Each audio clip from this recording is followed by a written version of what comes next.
टोपी समारा दंडकमंडलोदर खड्गांगरक्षक त्रैगुण्यरहित त्रैलोक्यपालक विश्वनायक भक्तवत्सल कलियुगे श्री स्वामी समर्थ अवतार धारक भाईवा ब्रह्मानंदं परम सुखदं केवलं ज्ञानमूर्ति द्वन्द्वातीतं गगन सदृशं सत्त्वमशालिलक्षम् एकं नित्यं विमलमचलं सर्वधी साक्षिभूतं भावातीतं त्रिगुणरहितं सद्गुरुं तं नमामि।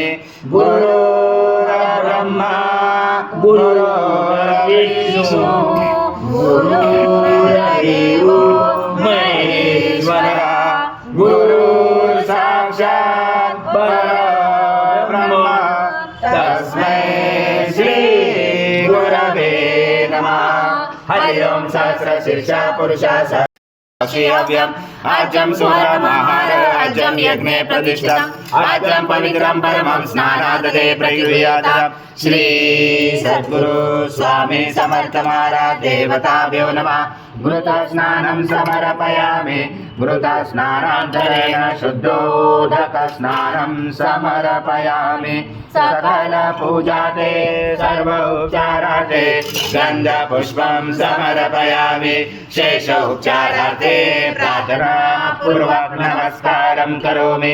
ओम कालत्रयातीता त्वं मूलाधारस्थितोऽसनित्यं त्वं शक्तित्रात्मका त्वं योगिनादायन्ते नित्यं त्वं ब्रह्मा त्वं विष्णु त्वं रुद्र त्वं इन्द्र त्वं अग्नि त्वं वायु त्वं सूर्य त्वं चन्द्रमा त्वं ब्रह्म पूर्वस्वरं गणादिपूर्वमुच्चार वणादि तदनन्तरम् अनुस्वार परतरार्दिंसितं चारेण रुचितम् एकत्वमनुस्वरूपं गकारपूर्वरूपम् अकारो मध्यमरूपम् अनुस्वार शान्तरूपम् बिन्दुरुदरूपं नादसञ्जानं जयजा सञ्जय जयजा गणेश विद्या गणगुरुचेन च गायत्री छन्द गणपति देवता।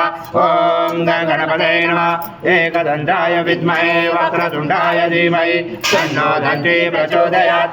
एकदन्तं चतुर्हस्तं पाशमं कुशधारिणं रथं सवर्धं हस्ते बिभ्राडं मुजगदशं रक्तं लम्बोदरं चूर्मकनकं रक्तवाससं रक्तगन्धानुलिप्ताङ्गं रक्तपुष्पैस्फुजितं भक्तानुकम्पिनं देवं जगत्कारणमुच्यतम् आविर्भूतं च सृजातो प्रकृते पुरुषात् परम् एवं जातरत्नं स योगी योगिनावर। नमो व्रात्पदे नमो गणपते नमो प्रपत्पदे नमस्य शूलम्बोदराय एकदन्ताय विघ्नाशने शिवशूदाय श्रीवरदमूर्ते नमो नमः। ॐ पूर्णब्रह्माय विद्महे परमहंसाय धीमहि तन्नं स्वामी प्रचोदयात्। श्री सद्गुरु स्वामी समर्थ महाराज देवताभ्यो नमः। मन्त्रपुष्पाञ्जलि समर्पयामि।